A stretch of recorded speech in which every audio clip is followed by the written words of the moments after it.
So can you talk about that and how that relates to a couple's intimate life?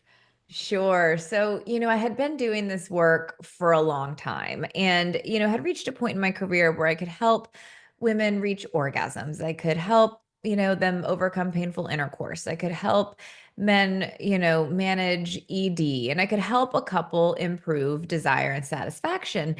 But I would occasionally get people returning, usually for their accountability session, longing for more intensity and passion. It's like they didn't want to necessarily settle. Yeah, I adore Barry McCarthy, but he came up with the quote, good enough sex model. And they just didn't want to settle for that kind of good enough sex. And so I started paying closer attention to the language that they were using to describe the sex they wanted. Words like, I want the world around me to disappear. I want it to feel effortless. I want it to feel like it seems like it does in Hollywood. And initially, I was kind of quick to remind them that Hollywood is Hollywood, not realistic, that the honeymoon stage is not sustainable.